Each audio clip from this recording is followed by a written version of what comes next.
Since Marcus was a kid, he has always been very, very trusting and dependent on having a good relationship with other people. So he was very popular actually in school. He had a lot of friends because he is a very friendly guy.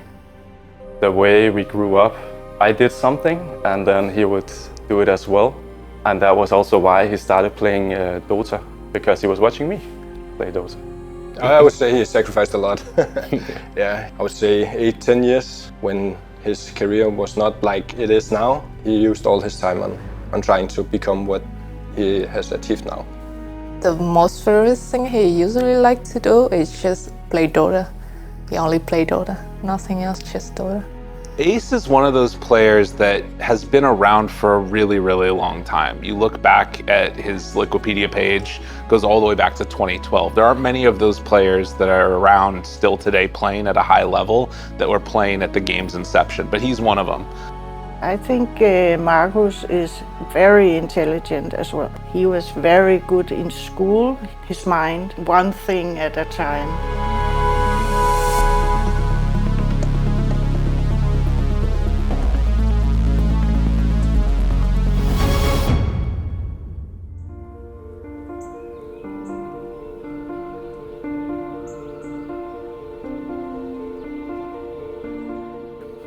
My first memory was, of course, when he was born. When I had Sylvester, when he was born, he looked a lot like his dad and me sort of together, and it was an amazing experience. So I looked forward for that when Marcus was born. But then there he was. He didn't look like any of us actually. As a single mom, people are very quick to judge you, what you do, keeping an eye on how you raise your kids and so on, and that can be good, but there's also some bad things about that. I think myself, I always liked to play computers, at least until I had kids, because then I didn't have the time. So allowing my kids to play some computers or Game Boys or whatever it was natural for me. But I also heard from family that they was like, don't you think they are playing too much, and that's not good, and so on. Now they also remember that's my family, but now they're not saying anything. My name is Sylvester, and if you have played Dota for a long time, you might know me as Link. And I'm the big brother of Ace, 1 year and 9 months older than Marcus, so we're almost the same age, and we have been grown up together. This is Link and this is Marcus. Ace, when they were like 1 and 2 years old, and they were very, very happy for each other and always together.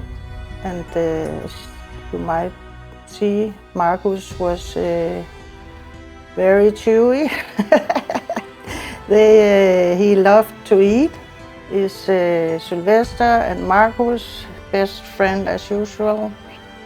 And this one is actually from his kindergarten. They took this picture and gave him in a book when he was done with that one.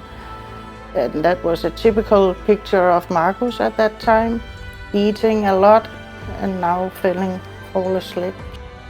One of the first memories that I can recall, I was 8, he was 6, and I was in his room. We really liked to play games, and we got a Nintendo in his room with a big, old, this huge TV screen. And I would come into his room in the morning when he was still asleep and, start up the TV and start playing. And then I would look up maybe after a few minutes, and he was like looking through the bars of the bunk bed, watching me play. And we used a lot of time that way, where he was just watching me play Zelda or Ocarina of Time. I think it took us 2 years to complete it because we couldn't understand the language. So we were just walking around, trying to do stuff, and got stuck all of the time. So that was a really nice time, I think. So as brothers, they were really, really close. So they were actually, as you can see, always together, playing together until a certain age, of course, where they had some friends from school, and Marcus was playing football, and Sylvester was playing badminton. And then Marcus had some football friends as well, but they were still close. But we were lucky that our mom was working in the IT industry.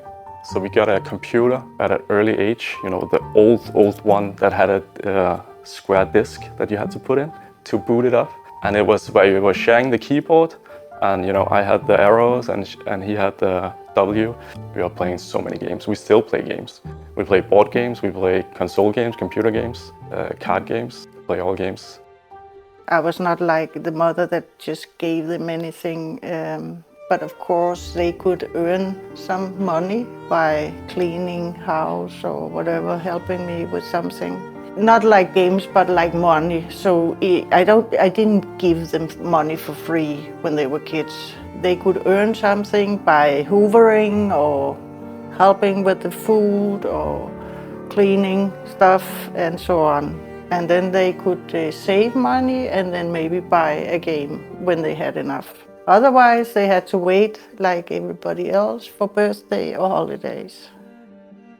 We were going on a small school in the town Slangerup, and we were in like 5th grade, so that's around 11 years, maybe 12 years old you are there. And Marcus moved from Copenhagen to this small city, and yeah, he was sticking out. He came with a different style. He didn't look like the rest of us, you could say. Yeah, he just wore different clothes, and yeah. So he was sticking a little bit out, so you noticed him right away when he came to Slangerup. So yeah, and slowly after that, I started talking. He had moved in like, I think 100 meters from where I lived with my parents. So yeah, we started talking shortly after he moved to Slangerup. And then Dota came along as a custom game, and so I think I played so much that sometimes I just stayed home from school. I don't think my mom knows this, but I did. I just played, and got really good at it. At that time, I think it was weird to use so much time playing computer. Nobody thought it had any future. Yeah, we used to play Dota together when we were younger. I think we were all introduced to Dota through his older brother, Link, or Sylvester. And Marcus picked up on it, and slowly after that, we also started playing it after he was playing it. I'm proud to be his friend, and also proud because of all the sacrifices I know he made, and proud because of all at times there were doubts, especially in the early stages of his career, where he kind of sacrificed the whole school thing, and then we could see career-wise it wasn't going super good, so we know, yeah, he was not struggling a lot, but there was kind of, okay, is this really gonna work out? Because now he really committed to it and has said no to a lot of things, etc. So I think it's very nice to see that he's succeeding this much. So I think it's fair to say that we're proud of him. Yeah, he kept believing in himself. I think when most people was probably a little doubtful that this was the right choice for him. Also, like with all the sacrifices and all the things we maybe thought he was missing out on, but he kept believing in himself and kept being dedicated. And yeah, I think it turned out pretty good right now. So yeah, I would also say proud of him too.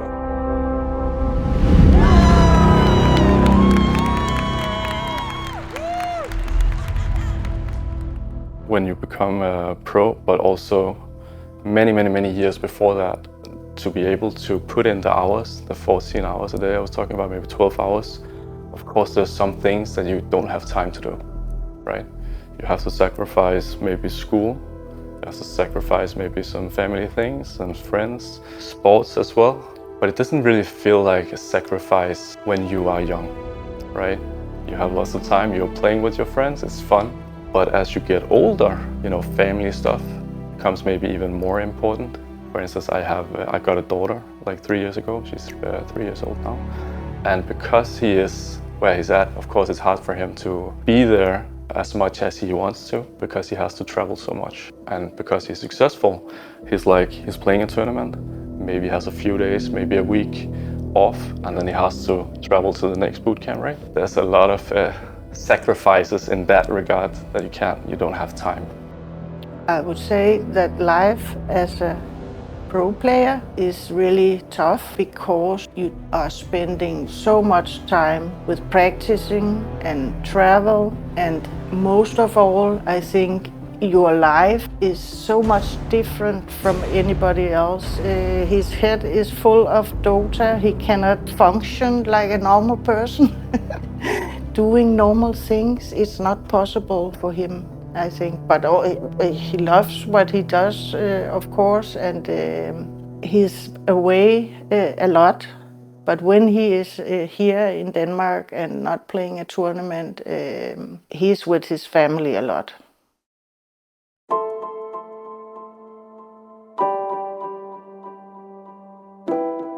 My full name is Queen Huang, and I'm Ace's wife. The way I support Ace is like not only about his careers, I manage his social media stuff and as his personal assistant, and I also help him balance his personal life and his career. I cook for him, I do housework for him, and also when in tournament and stuff, I help with like medias, taking pictures, videos for him. Normally he wake up around like 1 or 2 p.m. and then straight to scrim with the team.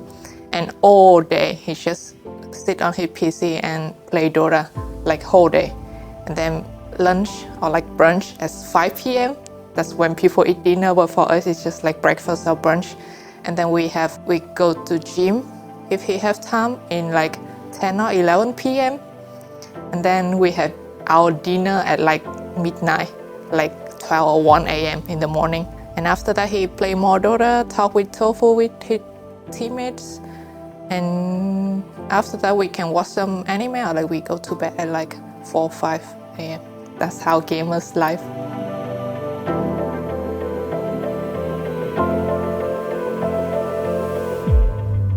So here's all his medals. Then his kid play for the football club. It's long time ago, like 20 years ago I think. He won so many tournaments. And I think it's not all but that. What he hang here is like all his battles from tournaments. And this is all the jerseys from the back all day till lately. I think this is one of his first team ever, MIM. This one he played with some of his Danish friends, Imperials, when he played for Cloud9. This is when he plays for Team Secret. When I know him, NIP. This is after NIP, he played for Team Cloud9 again. This was not a team, but he get invited to play some tournament in Arab Saudi a few years ago with Tofu and Stormer back then. So he really loves to play with them. And this is the old t-shirts of Gaimin Gladiators. This bomber jacket is from Brad Master, and they just actually won this one. One of the moments that stands out is his breakout. He had this really good moment where he's playing with a team called Danish Bears and then gets picked up by Cloud9. This team starts to feel like it has some potential for success and to go far, and then ends up playing for Secret later on. I think if you look at all of those moments, he wasn't always the standout player, but he was always an integral part of a very successful whole. And then as far as downsides, for when his career took a step back, I think that it was really when COVID hit in 2020, things were starting to look good again. Cloud9 had picked him back up along with a big cast of characters that were gonna play in it. And then once people realized that Dota 2 as a whole was going to kind of take a step back in the professional scene, he was hit by that as well. And the team ended up needing to be disbanded and reformed and take a lot of different routes to get there. If I could define Ace as a player in 3 words: stable, annoying, teamwork. For Marcus, it's very important to have a good team, but also good friends and good relations. I think if it's a bad atmosphere when they lose, I don't think he fits in. So that's, I think, #1 priority, and also think that's why and even in bad times, they're still being nice to each other and keeping a good spirit and all that. And that's over such a long time. I think it's very unique in Dota to have that for over 2 years. I mean, At one day, I remember they played semifinals and finals the same day, and we were a lot of guys together or something, and then making food, and then we watched all the games. I think in general we watched almost all the games. Almost all the games. We were on vacation last year without Marcus because he was playing, I think it was Rehab. Yeah. He was playing Rehab, so he couldn't join. When we were swimming around in the swimming pool when he was playing, and it was 30 degrees in Italy, we all like swimming around with our iPads just to see him play. So it was quite funny because all the kids around us was just looking and was wondering what we were doing. But we watched almost everything when you have the big competitions. When I see Marcus play on stage and winning, it's unbelievable. Like it's a dream. It can't even be explained how insane that is to see, because I would never have imagined, like I'm an engineer, I always been like get a job and some profession, and that's the safe way of life, and then he just super sprint into something totally different. I'm so happy when I see it. I think that Ace already had seen a ton of success in his career, but there was literally nothing in his career or almost anybody else's career in the history of Dota like Gaimin's run over the past year or so. They won 5 Tier 1 tournaments, they came in 2nd at TI, they were able to always be a force that you had to look out for, and even in spite of all of that winning, people knew what they were going to do and they still couldn't stop them from doing it. I think that Ace, he's the type of player that you can look at what he's doing and feel like you can emulate it, and you're obviously never going to do it as well as him, but it gives you some pretty clear inspiration. I think for a lot of other players out there, a way when you see a team and a player in particular have such high impact, it gives you some inspiration to try and play that way as well. Also, he's really good at karaoke.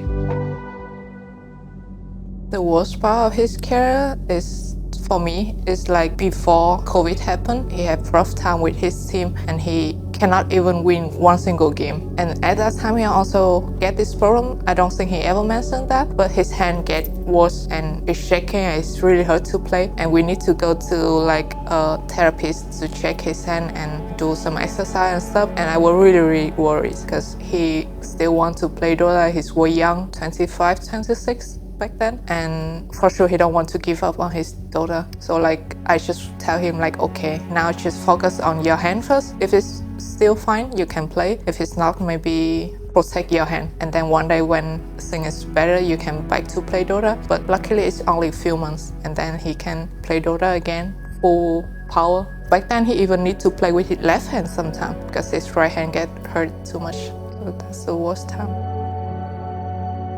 Right now, I think about Marcus that he is in a very good place. He loves what he does. He very happy, actually, and I hope that he will be like this for many years to come. I don't have any idea of when he doesn't want to play professional anymore, what will he do? I don't think he knows that himself. I'm very proud, first of all, of what Marcus is doing. I'm happy that he's happy about doing it. I know a lot of people, maybe friends and family, will be like, what are you going to do afterwards? Maybe you're going to find something else to do that you can rely on, and etc. I don't feel like that. I feel like now you're playing Dota and you have to make it big, and then you can do whatever you want afterwards. But right now it's Dota and you should not do anything else as long as you can. And it's just amazing that he can keep it up. Yeah, just proud of him. He's my brother, of course. I love him. I am so proud of you. and super, super happy.